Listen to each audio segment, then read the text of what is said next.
Wait, there's something very weak coming through. If you put a angsty kid in black leather robes, I don't know what else you expect other than him turning to the dark side and becoming Darth Vader. A long time ago, in a galaxy far, far away.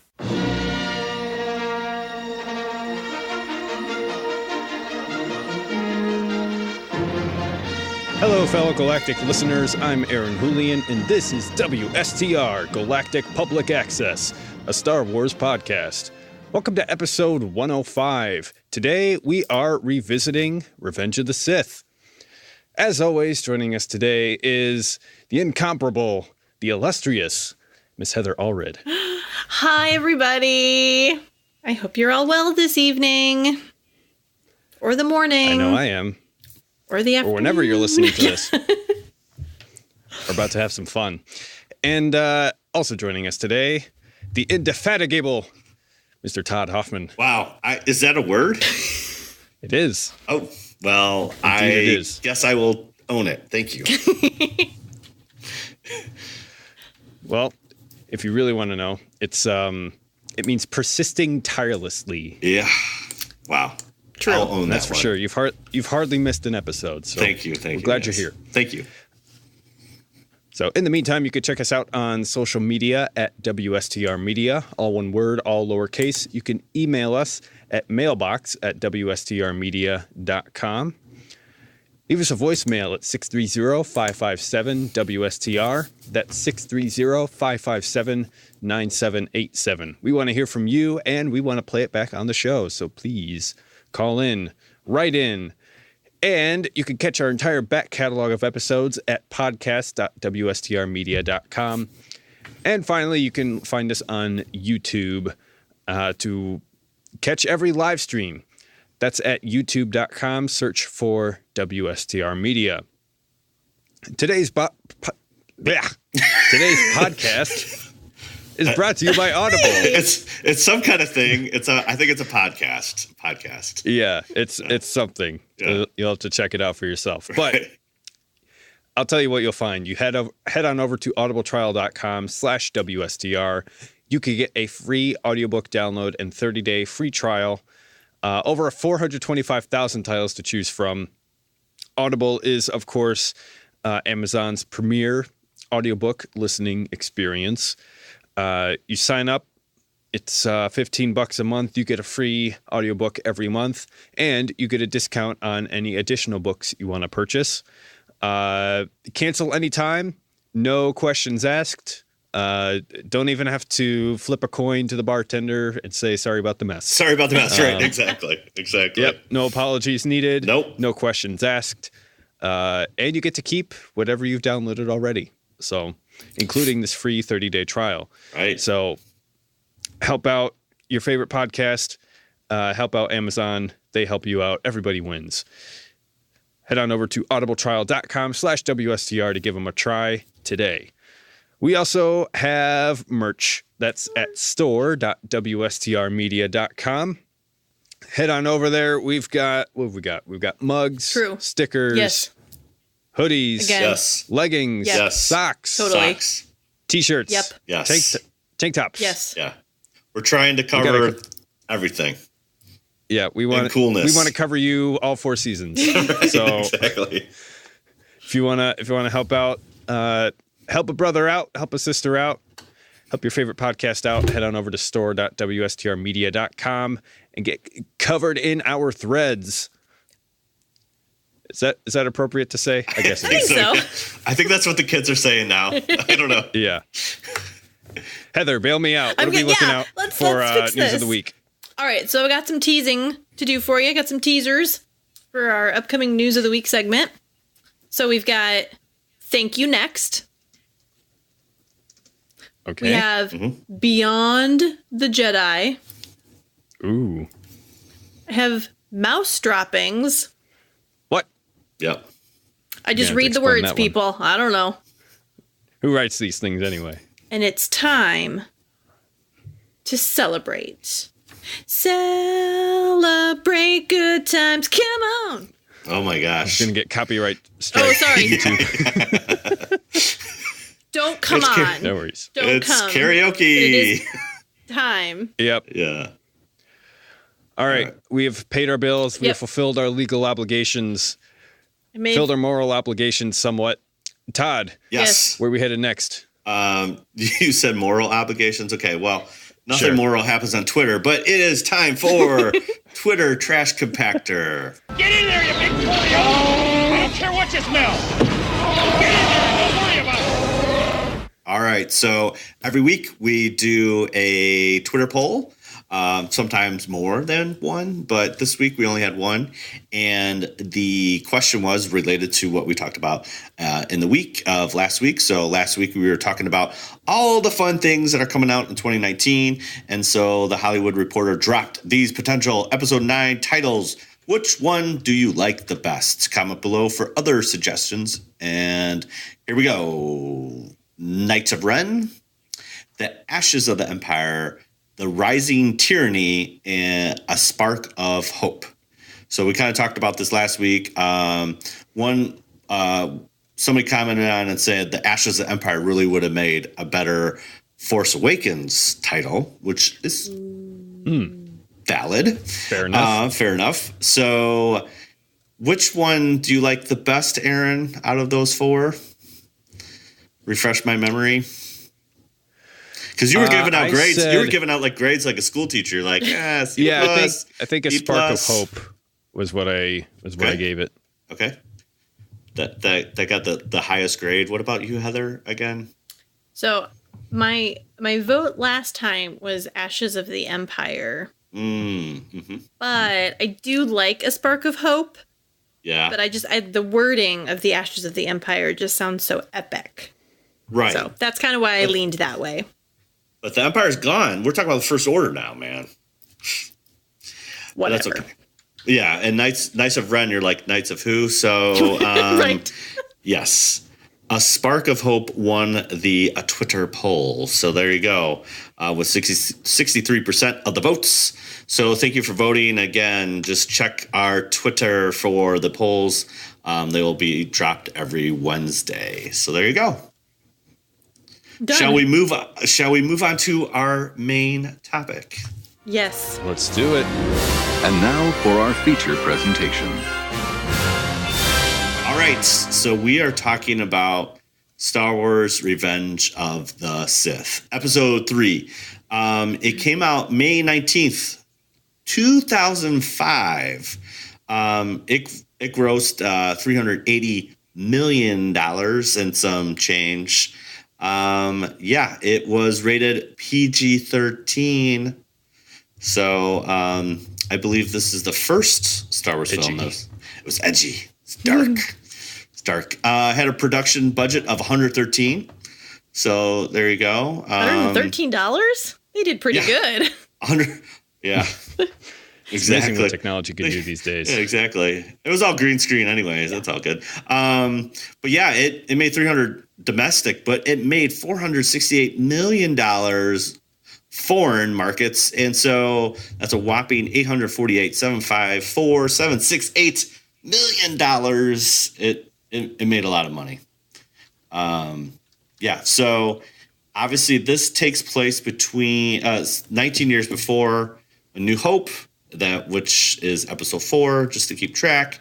And it was, unlike Attack of the Clones, which we talked about in episode 102, that wasn't the highest grossing movie. This was the highest grossing movie of 2005. So Star Wars ran again. And the plot is pretty simple, I guess. I don't know. 3 years into the Clone Wars, the Jedi rescue Palpatine from Count Dooku as Obi-Wan pursues a new threat. Anakin acts as a double agent between the Jedi Council and Palpatine and is lured into a sinister plan to rule the galaxy. The intrigue. Intriguing.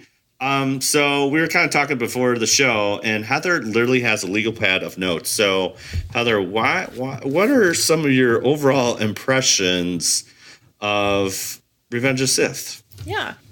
So I think in some previous episodes I have shared some things, and then I've always ranked this one as my least favorite, and I find that it's because I just never get to it. It's like my the moldy least food watched. in the back of the fridge. Sorry, Aaron. It's like the moldy food in the back of the fridge. A little bit. Yeah. Yeah, it's the one that I just don't get to. I haven't watched it as much as I've seen the other films.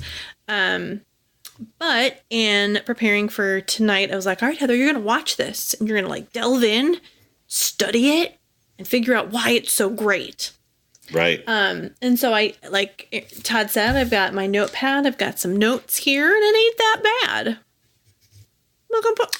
Revisited, it ain't that bad. Revisiting wasn't so bad. Yeah. Okay. I mean, I think anything, you know, if you have a good overarching story, like the little plot we just read, you're like, oh, intrigued. Okay. Yeah, totally. Yeah.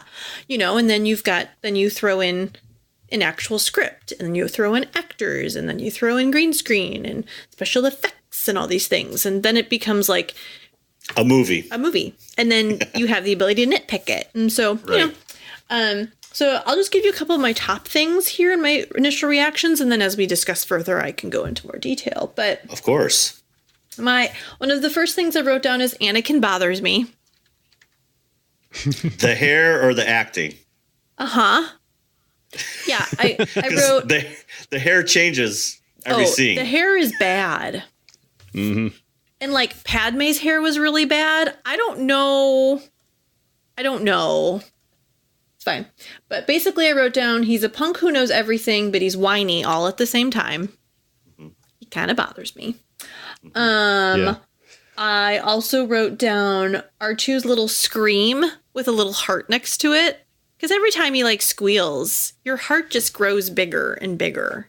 Mm-hmm. Oh yeah, he got the spotlight early on in the movie. He did. Yeah. Mm-hmm. With the oil slick Charlie Chaplin routine. Yeah. Mm-hmm. I'm still not convinced that this whole thing's going to end with R2 telling his grandkids his adventures.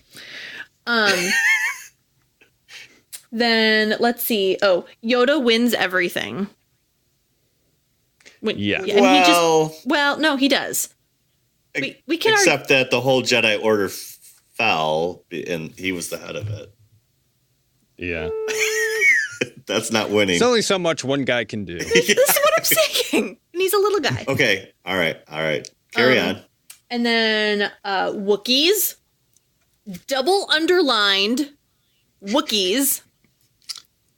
Love the Wookiees. I'm surprised that doesn't come with a drawing. One exclamation point, Aaron. Just one. Okay. It didn't break that rule. Yeah. It's either 1 or 3. You can't have 1 or 3. That's it. Right. 2 looks like a typo. Anymore is just too much. It's it's just too much. Yeah, exactly. And then the last thing I'll mention right now, and then I'll kind of wrap this up, is I wrote, "Rest in peace, brave young Jedi," with Organa, when he comes out and everything, and this little kid comes out and starts fighting, and that is George Lucas's son. Oh, Jet. You're killing me, Todd. Yeah, I know. He got him killed in his own film. It's like, your son. So all of it to say, yeah, I watched it this time with a different purpose than just trying to complete the trilogy. Sure. I watched it as its own separate film, and I have to say, I didn't dislike it. I mean, there's some sections in it that I'm like, all right, or visual choices that I'm like, okay. Yeah. But overall, I don't hate it. Okay, wow. And I feel like it's answered some things, you know, and put pieces together of who's what, and my brain's already started this whole thing of like, Anakin has a mentor through the dark side, but has a mentor through the light side, and then putting all the web and conspiracy theories. It's everywhere. Right. Yeah, you start jarring it out. You got the strings going, you know, the dark web. Yeah. Yeah. So that's my reaction. I've got a few other points, but I'll bring them up later. Yeah. We'll get to them for sure. All right, Aaron. Revisited. What do you think of Revenge of the Sith? It's among the stronger of the prequel movies, to be sure. There's, I mean, once you're in prequel territory, there's plenty to be annoyed about. Oh, wow. But there's with Revenge of the Sith, it's certainly the darkest of the three. And it's PG-13, dude. It's edgy. Yeah, it's edgy. It's the angsty teen of the Star Wars movies. But given that, there's still plenty of cool moments to shine. Not least of which is the opera scene with Palpatine and Anakin. Although, and once I saw it, I couldn't unsee it. There's a bit of it during the whole Darth Plagueis speech where they merge two different shots of Anakin in the same shot, and they like morph between the two.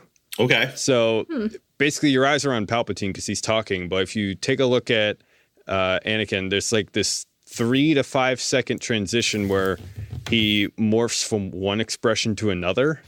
Oh, it's super obvious once you see it, but once you do, you can't unsee it. You can't unsee it. You can't unsee it. Yeah. What were they thinking? So there's that. Yeah. Fight scenes are pretty baller. Yeah. I like the whole Utapau sequence where they're in the sinkhole and it's super goofy when Obi-Wan just drops in the middle of the whole thing to start the fight, but it's hello there. Yeah, it's what's the word? It's indulgent, but come on. Yeah. Come on. You see a dude with 4 arms and 4 lightsabers. It's like, I want to see a big, grand anime battle between them all. So. And then he cuts his hands off in like 2 seconds. Like, yeah, whatever. Okay. But then they get a chase sequence, and then the final fight on the landing platform, and we get that blaster line, which is of course fan service, but I'll allow it. So uncivilized. Throws right, away. okay. It's just Obi-Wan's so enjoyable. He's so much fun. Yes. And he brings a lot of levity to this movie that doesn't come across as like, I'm the comic relief character like Jar Jar did, Mm-hmm. It just, Ewan McGregor just felt so natural in the role that it's like, yeah, I like it. And I would just add to that. I'll before I forget, he looks amazing in this film. Unlike Anakin, which his hair color, his hair length changes and does everything.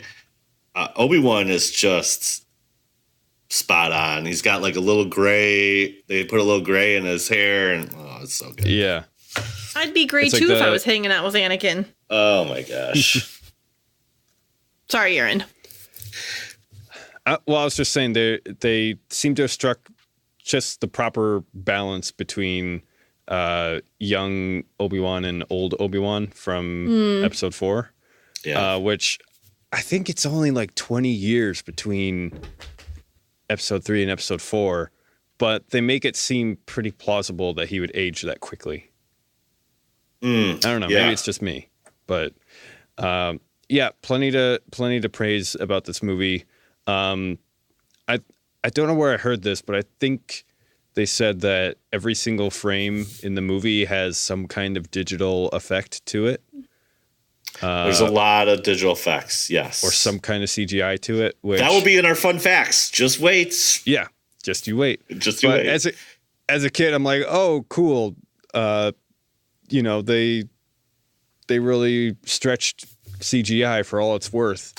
But looking back now, it's like a lot of the visual effects don't quite hold up anymore.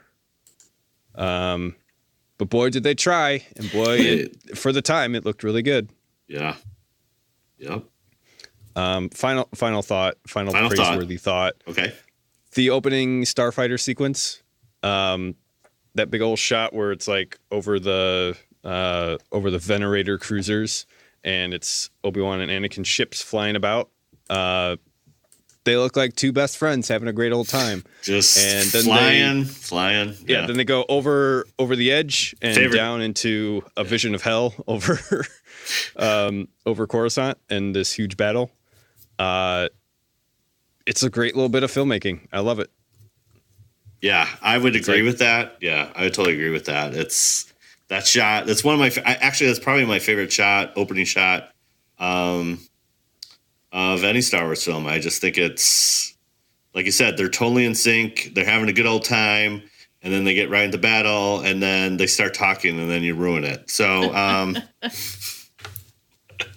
but yeah, this one for me, is my favorite out of the prequels, and I'm just going to echo pretty much everything you guys said. I think it's pretty darn solid. Yeah, the dialogue again is a little wonky, especially just like, I don't know, just in the beginning, that Starfire scene, it's just, Obi-Wan's like, R2, center eye. And you're just like, how is he talking to R2? R2's not even on the, are they on the same comm or something, But it's a shared private channel. It's a shared, yeah, it's like walkie-talkie stuff. They got a group chat going. Yeah, exactly. Yeah, the Count Dooku stuff, the fight is cool, but you could tell that they digitally put Christopher Lee's face in like almost every shot, Yeah. But I do like the shot where, they do the move and Anakin cuts off both his hands, because that's important, And just that face, it's not Star Wars without that. I just love that face that, when, and this is like a thing on the internet, when Palpatine's like, do it, so, and, because at this time, Count Dooku thinks he's the next in line. And at that point, he realized, oh, I've been duped the whole time. You gave me all this responsibility. I developed this whole, independent system, and it's like, oh, it's Anakin, not me. And I was the chump. And there's that really cool part too, when after Palpatine's like, oh, remember what I told you about when you told me about the Tusken Raiders? And then they have like it just in the background, a little bit of like the Tusken Raider thing. I'm like, oh, it's so good. Nice. It's so nice. But the one part that really bothers me about that first fight is Obi-Wan gets crushed by the scaffolding. And he just walks it off. He just walks off. Like, the way they shot it, it looks like he's crushed from the midsection down and shouldn't have any legs. But then he got like crimped in. So that bothers me. But overall, I digress. I think the lightsaber fight at the end is fantastic. A little long, but still very well shot, very well done. I love the dialogue between Anakin and Obi-Wan. It just shows how far Anakin dropped. I think that's fantastic. I love when after Mace Windu kind of flies out and they really change Palpatine's voice into like this really dark and devilish thing, and I just love it. It's so good. It's like he's like, that's and then like scene. Anakin's like just eating all that seduction in of like all this evil. I just love that. I still, every time the kid scene in the Jedi Temple gets me every time, and it's like probably one of my favorite things that they don't see. You don't see, but you could just like. He's looking for Anakin for help, like, hey, Master Skywalker. They're like all over the place. And you're just like, oh, kid, it's not going to end well, my heart goes out every time I see that. And like you said, Heather, it's that about little like, step backward once he flicks the lightsaber on. like, I guess I can't. Just gets me. Get but me out of here. But it's like good filmmaking. It's like super good filmmaking. And I think one of my other favorite parts, and there's two musical parts that I love. I know a lot of people don't like the Wailing Women. I like the Wailing Women when, Anakin, and they show Padme and Anakin like across the stars, basically across Coruscant, and she kind of feels something's happening, and Anakin starts to cry, and it's like, I'm making the deal with the devil. I got to do this. I just love that scene. And then I just love the scene of Obi-Wan and Padme when he's in the apartment. And John Williams plays a couple measures like 7 or 8 times. It's just in the background. It's real subtle. And that's when he kind of says, he basically says, "Oh, he's the father of your child, and I'm so sorry." And I'm just like, "Oh, it's so good." So those are kind of my favorite bits of Revenge of Sith. The only other thing, in Phantom Menace and Attack of Clones, we were first in line when we waited for those two movies. In Revenge of Sith, a couple guys actually camped out the night before, and we weren't first in line. What? Jerks. It was the worst. And So you yeah, call yourself a fan. My buddies.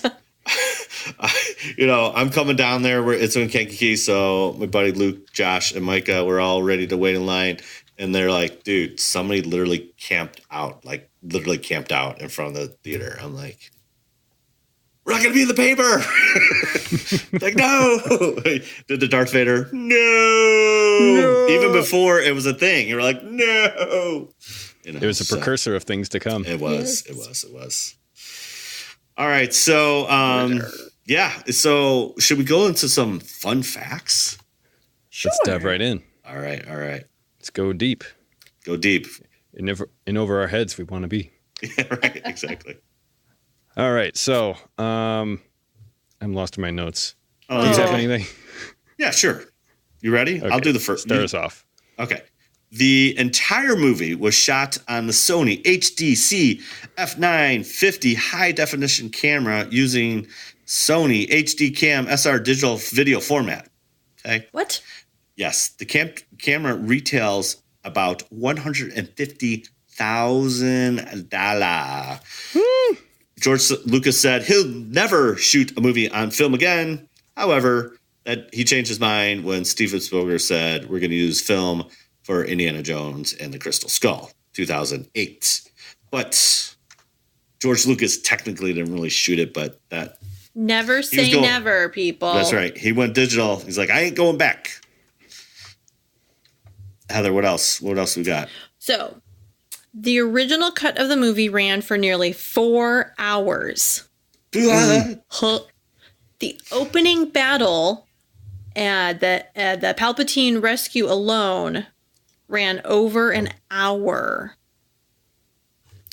We're getting into Peter Jackson territory here. So, but for those diehards out there, you can see the extra footage of the Palpatine rescue scene in the video game for the movie. So, if you need to get it in there. Gotta need to get in there, right. Yeah, they filmed the sequence, like, basically they got stuck in the fuel, so they're floating around the fuel, They shot it all. It's all shot. It just, it didn't make the cut. Totally. All right, so Aaron, this is for you. This is what you referred to earlier. There are over 2,200 visual effects shots in this movie. That's more than Episode 1, Episode 2 combined. Star Wars A New Hope had 350 shots.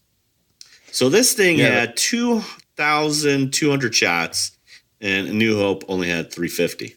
Woo. So it's a lot. The wipes. He went crazy. George is known for the wipes. He goes crazy for the wipes. There are 40 screen wipes in this film.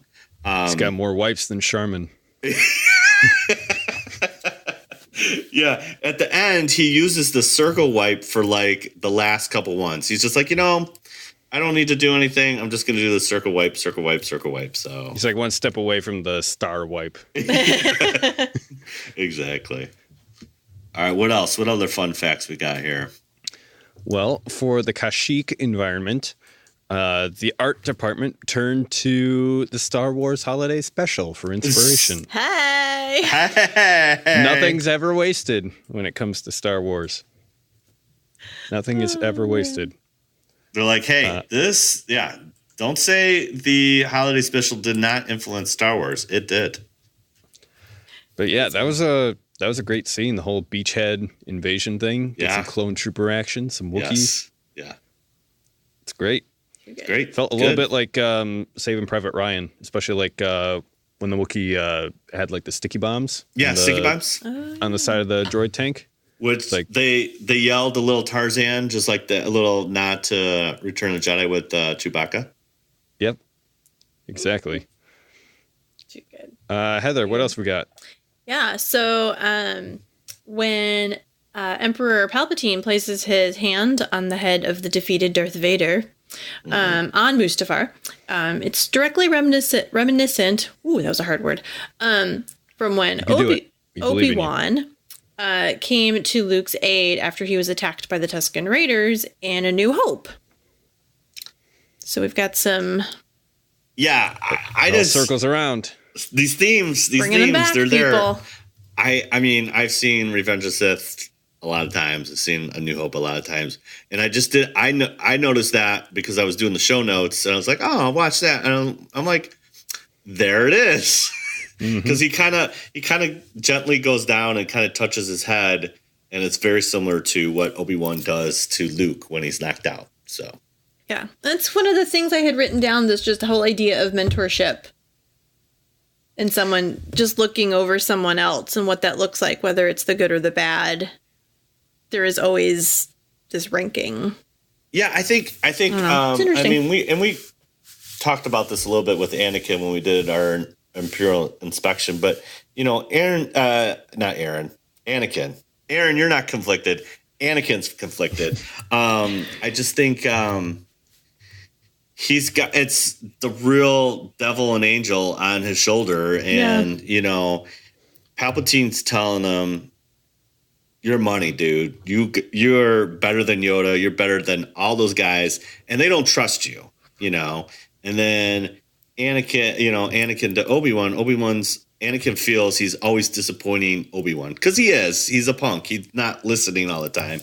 But Obi-Wan always reassures him as a good mentor, like, you're going to be you're going to get through this, kid. I just love, there's two scenes I really love with Anakin is that when Obi-Wan tells him, like, the council wants you to spy on Palpatine and report back. And he basically tells Obi-Wan, you're asking me to do that. And Obi-Wan kind of deflects it. And he's like, no, the council's asking you to do it, And they sent Obi-Wan to actually ask him. Yeah, it's a deep cut. It's a deep cut because Yoda and Mace, I guess, would be like 1 and 2, They're not asking Anakin. They ask Obi-Wan to do it. But then Obi-Wan doesn't want to take the responsibility and kind of soft deflect. And that's a deep cut for Anakin because he trusts Obi-Wan, And then the other one is really with Mace where, Mace doesn't like Anakin at all. And he's like, you earn my trust when he kind of like, hey, Palpatine kind of said, I'm the Sith Lord. And I finally like, oh, wow, you are. And he's like, you earn my trust, but stay in the council chamber, But when Anakin comes and confronts Mace and Palpatine, Mace kind of goes over the edge in the sense that he loves the Republic and he knows Palpatine's kind of smeared the Senate and everything. And he's got control of the courts and says that. And he needs to end it now. And Anakin's like, but that's not really the Jedi way either, And Palpatine's right there like, oh, I'm so weak. It's like, okay, I got to take out. I just love those two scenes of Anakin and that conflict. Nice. What else, Aaron? What other fun facts we got? Well, the planet Mustafar's similarity to the Arabic name Mustafa roughly translates to the chosen one. Wait a minute. That's cool. That's cool. They know. I like that. We've heard Mustafa before. Have we? Well. Meanwhile, I'm all like, Mufasa. From a certain point of view. Mufasa, yeah. It's kind of like Mufasa. Yeah. From a certain point of view. Yeah, from a certain point of view. Right. Okay. Yeah. So speaking about Kashyyyk, there's these awesome HV6 Juggernaut armored personal carriers. They're huge like tanks. We have like AT-RTs, which are light walkers. We have AT-APs, pod walkers, all similar to the AT-STs that we see Empire and obviously the Juggernaut was also known as the Turbo Tank, is a base design of what the AT-AT or AT-AT that Joe Johnston did for Empire Strikes Back. So basically, he developed that turbo tank first before he developed the AT-AT, and but then this gets recycled in Revenge of the Sith, and we see it. It is featured in Rogue One as a refurbished like personnel carrier in Rogue One. So I didn't notice that. I'm gonna have to watch that again. So again, they only show 2 seconds of Minbin where it's a shot. The tank's coming towards you on camera, and it's the turbo tank from Revenge of the Sith. So there you go. All right, sweet. Yeah, there you go. There you go. There you go. What else we got? Let's do like 2 more, 2 or 3 more. We'll do 3 more. 3 more. Since there's 3 of us, we'll do 3 more. Ooh, smart, All right, smart. Yeah, I know. Okay, so rumor has it a 10-year-old Han Solo is going to appear during the Battle of Kashyyyk as an orphan being raised by Chewbacca.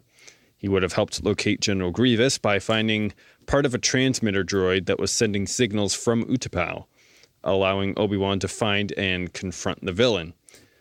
But they didn't, and now we have the Solo movie.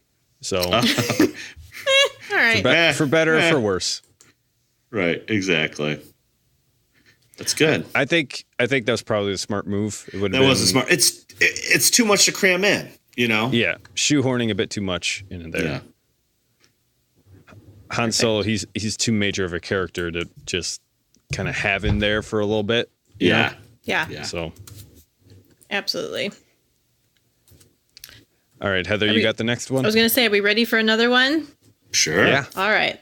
So the images of the volcanic eruption on Mustafar were real footage of Mount Etna in Italy, which luckily happened to be erupting at the time of production. Perfect. Look how that worked out. You use what you have. That's right. Like, hey, there's a volcano erupting, and we'll just go over there and take some shots. Just save us a couple bucks on post-production stuff. Yeah, that wasn't part of the 2,200. Like, no, we got real volcano. We got real it. Volcano. Yeah. Okay, and finally, Reminds me when they were filming Hoth, Yeah. and Luke crawling through the snow. Yeah. They just like threw him outside their hotel front door. Do what you gotta No, do. in there. It was so cold they couldn't get to the location, so they literally shot outside the hotel. They're like, right here. There you Use go. what you have. That's right, exactly. All right, Don't and let then the man stop you. right, exactly. Or the big guy upstairs, whatever. Yep. Take your Okay, pick. so last fun fact: Ewan McGregor and Hayden Christensen trained for 2 months in fencing and fitness in preparation for the epic battle. As a result of the practice, the speed in which Kenobi and Vader engage in the duel in the completed movie is the speed in which it was filmed. It was not digitally, accelerated. Right on. Props to them. Yeah, no, that's probably, that opening sequence when they kind of start off and they're moving kind of backwards into the Mustafar control center. It's so fast. It's so It really is. You're like, what is going on? I just think that is fantastic. I just think that scene is a little too long, but overall, It's a little self-indulgent, but you need that every once in a while. But My favorite bit of that is when they're like spinning around, like they keep faking each other out without actually hitting anything. Yeah. And then it just ends with psh. Yeah, exactly. Well, the part that bothers me is when the arm breaks and they're falling in the lava and they're kind of swinging from rope to rope. It's kind of like this Errol Flynn kind of, like, do we have to? Yeah, do we have to do this? It seems awkward. Should you just try to get off and not fall into the lava fall and die? But Revenge of the Sith is the most anime Star Wars that ever did Star Wars. That's right. Let's do a couple goofs real quick. Sure. Okay, here. When Padme's trying to convince Anakin to turn from the dark side on Mustafar, when Anakin says, "I'm doing it for you, to protect you," his mouth says, "I'm doing it because I love you, to protect you." So probably some post-alt, maybe they didn't like what was actually recorded, so they just dubbed it, no big deal. It's more common than you think, actually. Yeah, exactly, yeah. A lot of times you see that, like, if they're going to dub it, they see, like, the back of the head, so you don't see the mouth moving, like, oh, he just said that, But maybe, like, the jaw, if you look closely, like, doesn't quite match up. Right, exactly. What other things we got here? Oh, man. So as the newly christened Darth Vader leads the 501st Legion up the steps of the Jedi Temple, their steps are in perfect unison, synchronized to the music, but if you look at their feet, it doesn't quite match up. It doesn't quite match the audio, and they're not in sync with each other either. So I don't know where their discipline went that day, but maybe they had other things on their mind. Right. Like shooting kids. It's like shooting kids. All right, here's the question. Here's the question. Okay. If Anakin's a Jedi and the 501st, they're clone troopers, how are they not executing at Order 66 with Anakin?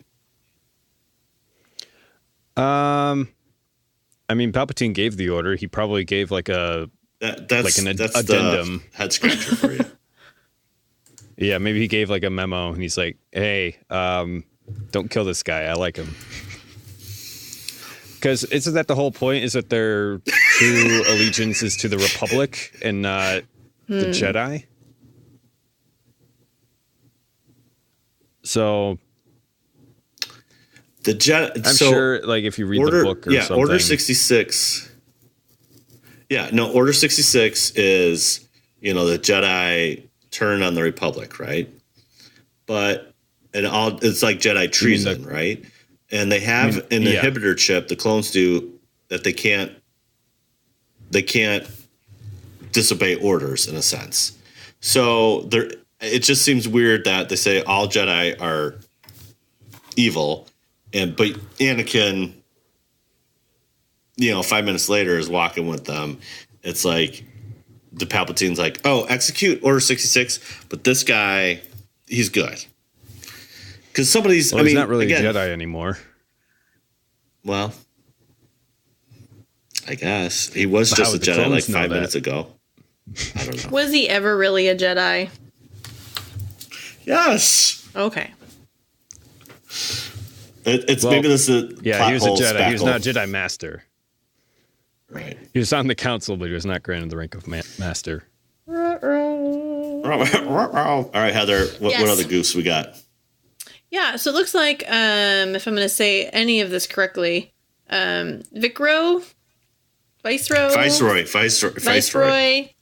Sorry. It's okay. Newt Gunray. He looks and sounds nothing like his character did in the previous two prequels. He's a totally different dude. He had a head cold. It's hard to know, people. It's like, is that Newt? I don't know. It doesn't even look. Yeah, doesn't even look like him. Yeah, they're like the kids. They don't know these things. It's a Nemodian. They'll get it. It's like, yeah, but there's two of them. That they're in Utapau and then they're in Mustafar. But he doesn't look like anything like he was in Attack of the Clones in Phantom Menace. Totally. All right, and then finally, the button. You know what I'm talking about? The button Padme pushes to start her ship near the end of the film is the same magic button that has two functions in Episode 2. It's shot exactly the same way, and it is a deliberate joke. So that reminds me. I think it's. I might be wrong here. I might be hilariously wrong here, but I think it's in Doctor Who in the TARDIS. Okay. They actually came up with functions for each of the buttons, and I forget which doctor it is, but he basically maintained consistency with those functions because he knew that people watching at home are going to figure out if he's just noodling around on the control panel or if if it actually looks like he's trying to do different things. Well, but they actually kind of do that for the Millennium Falcon. They might have retconned some of it, but they try to be consistent with what he's kind of doing in the Millennium Falcon. But in Attack of Clones, she hits a button twice and does two different things. And then in Revenge of the Sith, it's kind of a joke. Oh, I'm just hitting this one button. Even though there's all these buttons on the console, I'm just going to hit this one button, and it also starts the ship, so. Maybe it's context sensitive. Who knows? Like it's layers, man. It's layers. You only have so many buttons on a controller, so it's like sometimes you're grabbing a ledge and sometimes you're grabbing a dude's neck. Who knows? Right. Well, she didn't double tap it, Aaron, or Hold shift. Whatever. Yeah. Control shift button. Yeah. Yep. All right, so let's all those are from IMDb, so thank you IMDb for all those wonderful facts and goofs and all that jazz. So let's kind of wrap up our thoughts and impressions of rewatching Revenge of Sith. Any closing thoughts, Heather?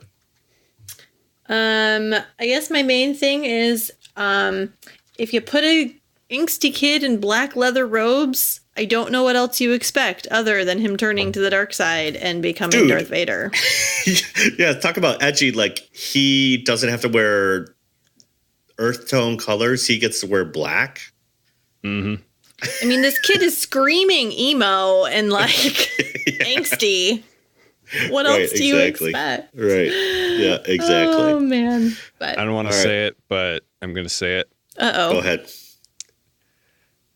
Columbine is not that distant a memory. The whole black trench coat thing. Yeah. Was it yeah.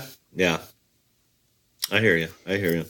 Okay, so, Aaron, what are a bit on the nose there is all I'm trying to say. Right, exactly. All right, Aaron, what are your final thoughts on Revenge of the Sith? Just throughout our discussion, I've just been realizing how much of this movie is.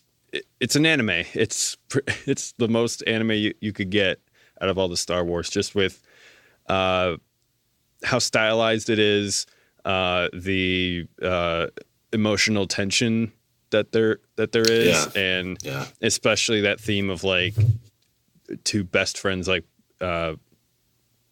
turning against each other, and fighting in these crazy environments, and it's just very anime. So, and I'm not saying that's a bad thing. It's just it's a very different take on what Star Wars is, but it works. It works. Perfectly, no. Optimally, no. At points, it's just like, okay, I want to get this over with so we can finally get Darth Vader. So maybe a bit self-indulgent and stretched out at different points. Mm-hmm. But it's not a terrible movie. As for the prequels, it's pretty good. Does it work as a standalone movie? Probably not. It really only works in the context of the rest of the Star Wars story, which okay. Yeah. Take it or leave it. Yeah. Okay. I'll just say that Ewan McGregor is the best in this film, and I just the whole ending sequence from the dialogue is very similar to what he says to Luke when he's talking about when he's talking to Padme. Anakin's talking to Padme about setting up the new empire, and at this point already Anakin's he's already thinking about throwing out Palpatine. We could do this our way, and it's very similar to the conversation he has with Luke in Empire, which I like. Again, I love those themes. I love that he's so jealous of Obi-Wan in the sense that, he chokes out Padme, the one he's trying to save, because she thinks he turned on her. And I just love. I don't love it. I mean, that's not cool or anything, but I just think it shows how far he went. And really, that's kind of like the theme of it. It's like you can't control death. You can't control it, and it's a natural part of life. And because he's having these premonitions and he has these mom issues, he wants to save something he can't save. And he's willing to sell his soul to the devil to do something unnatural. And I just love, too, that how snaky Palpatine is and just says, we can discover it together. So he says that right after he knights him, Darth Vader is like, oh, we can do this together, which he didn't. He said, oh, I know how to do it, but he doesn't know how to do it. And it goes back to what Heather was saying about that mentorship. Like, he's been filling Anakin with all this stuff, but there's still there's truth, but not a lot of truth in it. So I love that. And then back to Ewan, but just the scene of when, the higher ground, which is a joke, but it just, he's like, I loved you like a brother, which is another thing a Jedi shouldn't do, but he deeply feels for Anakin. He's like, you were the chosen one. You were supposed to, save the Jedi, not destroy them. And he's like, I love you. And then Anakin's like, I hate you. And I just love that little relationship. And I think it's so, it gets deep. It gets real deep. And I think that's pretty on point as far as just life and, and just, this movie's dark, super dark, but then you get that little bit at the end when you see Luke back at Tatooine and it's like A New Hope, and it just flows right into A New Hope. And I'm just like, single teardrop. I'm like, it's enough to kind of get you through that super dark point. And again, you see the parallels. Revenge of the Sith helps you understand kind of the same steps that Luke goes through, and he makes different choices. And I think that's part of the beauty of that father-son relationship. So I'll end there. All right, Heather, let's go on to the news of the week. Woo! And now, the Star Wars news of the week.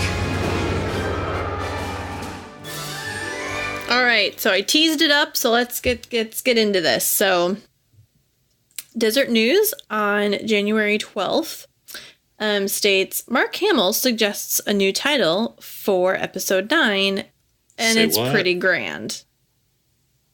I don't know why any of us are surprised. Mark Hamill's amazing. And if you follow him on Twitter, it's kind of hysterical. So he's quite the memester on Twitter. He is quite the memester. Hamill and Ariana Grande have kind of struck this weird Twitter friendship in recent months. So Mark Hamill's suggestion for the new Episode 9 title is Star Wars Episode 9. Thank you. Next. Gentlemen. Which is... I hear laughter. Right. So I can't the joke tell if is... that's a self-deprecating joke at Luke or at the franchise itself. Maybe both. No. So this is basically how it started. Was just that the Thank You Next is a title of one of her new songs off her new album. Mark didn't know it. She retweeted it, and then they became best friends. And so now it comes full circle when fans are asking about what's the Episode 9 title, and he says this, and it's magic. It's Twitter magic right there. So that's awesome. Yeah. So there you go. Thank You Next. It will be Episode 9. That's right. Yeah. Oh man. All right, Aaron. What's up next? All right. This comes from Screen Rant. Star Wars Resistance is about to overtake The Last Jedi. What? So, Star Wars Resistance. Resistance. Will premiere in the fall of 2019, putting it just before the release of Episode 9 in December. That means that Resistance can begin teasing the events which follow The Last Jedi, similarly to the Poe Dameron comics. without fully revealing what's in store for episode 9. So we're going to get just a little bit of a tease before episode 9. Right.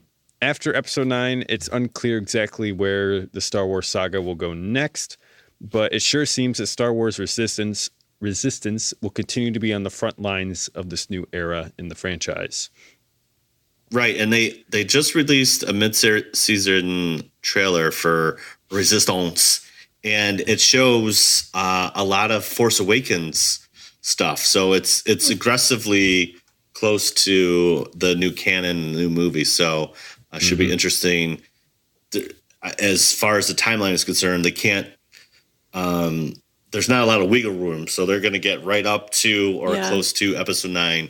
So it should be interesting how they do that in season. They go to season 2. It's like I don't know how long this period they can do. Can't do like 10 seasons here. So they'll figure it out. Exactly. All right. Yep. Cosmic book news dropped this title: Star Wars and Marvel Comics sales drop confirms Disney. So sales for Star Wars and Marvel Comics related products are down for Disney's fiscal year, which ended September 29th, 2018. So this was the whole hubbub about Solo. They want to put Solo in May because they want to get it in the fiscal year and not release it till December. So that's the fiscal year ends September 29th. As part of the SEC filing, Disney released in the fiscal year 2018 annual financial report, offering numbers and insight to the consumer products, some yada, yada, yada. Revenue for the division is down 4% from 2018 to 2017, down almost 16% from 2018 to 2016. Profits for the 2-year period are also down nearly 17%. So Disney Consumer Products Division is also the only division at Disney that have lost revenue in 2018. In a nutshell, the report reveals that the release of Star Wars: The Force Awakens and everything Disney Star Wars has dropped since that point. Dun dun dun. Oh no. I don't think I think they're not hurting. I mean, they're building they are building a 14-acre Disney extravaganza that's called Star Wars Land or Galaxy Edge, and they're fine. Yes, Heather. I have a comment on the Disney consumer products. Sure. As someone who buys Disney consumer products on a fairly regular basis. Can we just, for the record, point out that females enjoy things, and because I enjoy certain things like Star Wars, you don't have to put Star Wars scenes on the back of a pink t-shirt just to make it more appealing to the female audience. That really makes you wonder what kind of customers out there who's like, I would buy this, but it's not on a pink t-shirt. Right. Like, does that person actually exist?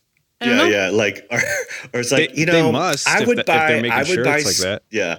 I would buy Star Wars merch if it was glittery. Yes. In a glittery font. And then I would buy it. Pink, sparkly, weird sleeves, weird shoulder cutout things, which just needs to stop as a trend altogether. Sometimes we just want a nice, clean shirt. Well, is that too much to ask? Is that too much to ask? Head over to stores.wstr media.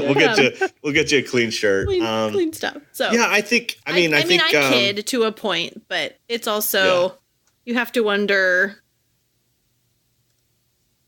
You have to wonder. Right. Well, I think obviously that's part of what Ashley Eckstein did with her universe, and just saying there's not a lot of girl stuff out there from a fashion perspective for Star Wars fans. And I think she's done a really good job. But Agreed. I think what you're also saying, too, is like Disney prints or whatever they do, at the Disney store. And it's still, just because you put on a pink t-shirt doesn't make it appealing to, Okay. Anyway. Anyway. Okay, what else do we got, Heather? One more last item, right? Okay, if you haven't heard this, you must be living under a rock. Star Wars Celebration. What? It's coming up. So, we have learned on January 8th that some Star Wars voice actors are headed to Chicago for Star Wars Celebration. This includes Christopher Sean, Susie McGrath, Scott Lawrence, and more. More. I had to get excited. And more. Means they haven't confirmed them yet. Okay. So they're coming to the Windy City. It looks like we've got, let's see, these are all Resistance guys, non-Resistance guys. This is how much I don't know about Resistance. Right. I'm learning. It's a this process. Resistance guy, this other Resistance guy. Right. Some other people. So we got some good voice actors coming. I think it's going to be a great time. So... Yeah, so you have James Arnold Taylor, who's the voice of Obi-Wan Kenobi on the Clone-verse. He will be there. He's also done voices for Force Awakens, Rogue One, Last Jedi. So he's popular, and he's back on the video games. He recorded stuff for Battlefront 2. Aaron, help me out with Jana's last name. Gina Gavankar? I'm lost. Janina Gavankar. On the notes. It's not Gavankar. That's so Chicago. It's not Gavankar. They're coming to Chicago. This is how we say things. It's not Gavankar. Where are you, Todd? If you scroll down, this is podcasting, people. If you scroll down the news item, you just keep on scrolling. There you go. Janina Gavankar? Thank you. That I think that's Indian or Pakistani. Yeah, is that not what I was saying? No, it's not Gavankar. Gavankar. Gavankar. So she is Ida Versio on Battlefront 2. So she's going to be there. Okay. So, yeah. So far, 6 actors. Basically, we only know 2 of them because we don't watch Star Wars Resistance. We'll be able to sign your autographs and share the joy of being part of Star Wars Galaxies. Totally. Yeah. And you can sign up now to snag an autograph session. So, okay. Just pray that your tax return is generous this year. Right. Exactly. Whew. Okay. All right. Shall we go into Cantina Chat?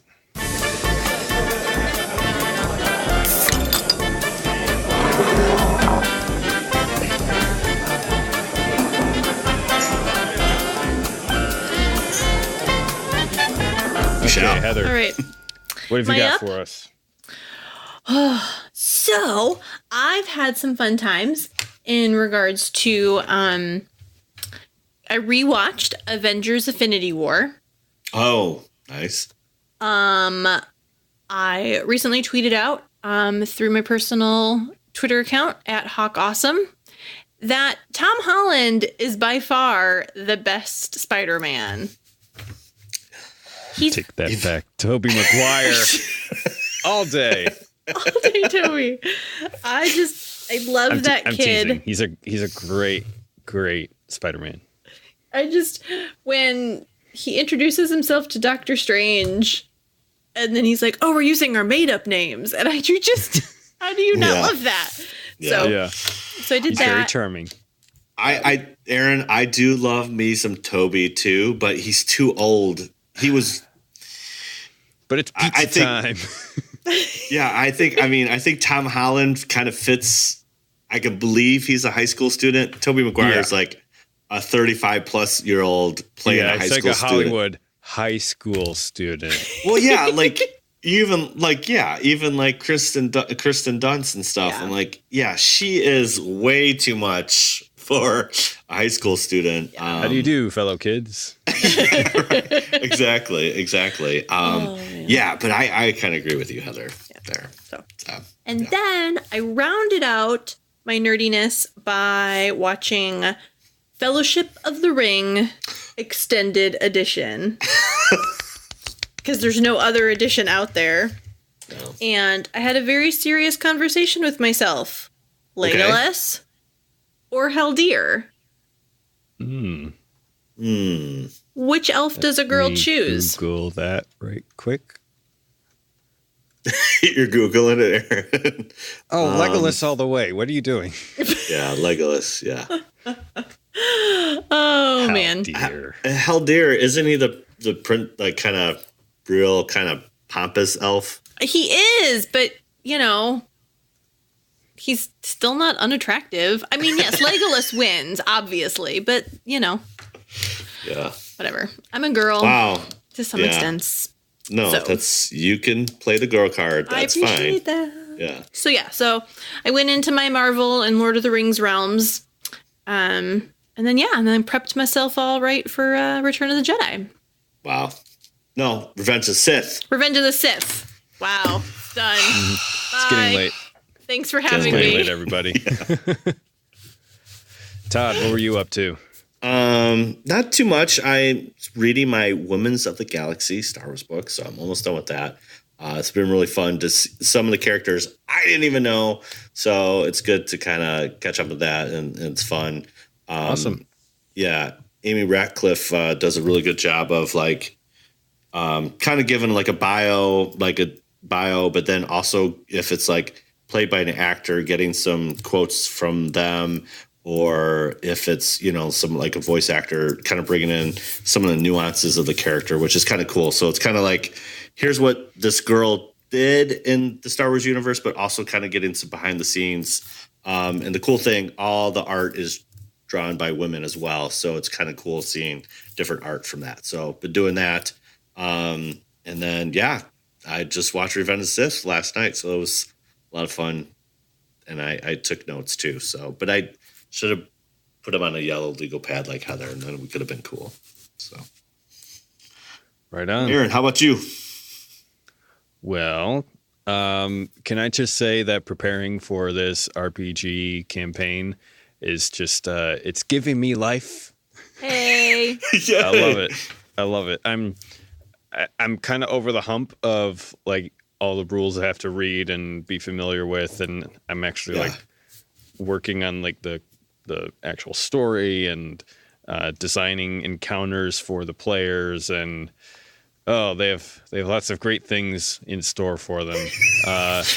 I know one of the players is listening to the podcast, so I can't talk in too much detail. Right. That's fine. But that's fine. Yeah, you can't. No spoilers here. It's gonna be pretty great. Cool, dude. We're meeting on Wednesday to kind of do prep and finalize characters, and then the following week is when we go live with it. So nice. Figure of speech. Awesome. We're not broadcasting it, but I'll keep you updated. You'll keep us updated. Good. And then I'll just end with like a collective. We were able to, because Aaron was on break. Now he's back in school. Boo. But kids stay in school. Don't listen to Todd. Right. No, education is important, kids. But, you know, Star Wars is also important. But we were able to get together and break some bread, which is nice, and kind of talk about, you know, we call it like our summit meeting. Yep. It's kind of official. We both carry, we carry flags. It's like the Jedi Council. Yeah, it's a Jedi Council, right? Exactly. So we were able to get together, which was fun because Aaron's remote and he's in school and he has to be studious and stuff. But we were able to get together while I was on break, so that was a lot of fun, and excited for the future of Star Wars and us. So yeah. Yes. Heather, should you put a big old bow on this thing? I think that I shall. Okay. All right. Right on. Friends, thank you again for listening to another episode of WSTR Galactic Public Access. Once again, please check us out on social media. WSTR Media all lowercase, all one word. You know the drill. And we always want to hear from you. So comment, tweet. You can rate us on iTunes. You can send us an email at mailbox@wstrmedia.com. If writing's not your thing and you want to chat with us, you can call and leave a voicemail at 630-557-WSTR, 630-557-9787. We'll listen to it, play it on an upcoming podcast. If you have no idea what we've been talking about for forever, check out our back catalog of episodes at podcast.wstrmedia.com. Yes, we talked about Anakin. We had a 3-parter on Anakin. It's true. We also broke down the opera scene with a good friend Will. Aaron and I did that a long time ago in a galaxy far, far away. So yeah, there's a lot. We've talked about Revenge of the Sith before, but yeah. Yeah. If there's something that we have not talked about that you're like, why haven't you guys talked about this yet? Why don't you let us know? And then we'll talk about it. I mean, we're here. It's what we do. So fair enough. Well, I'm just saying. And then once you've fallen in love with us, you're going to go to store.wstrmedia.com and pick up all kinds of merch. So clean merch. Yeah. Oh, yeah. That way you support us. And you walk out into the atmosphere and your people are like, hey, what's that? And then you tell them and then everybody knows. And the next thing you know, we've taken over the world. Spread the love, everybody.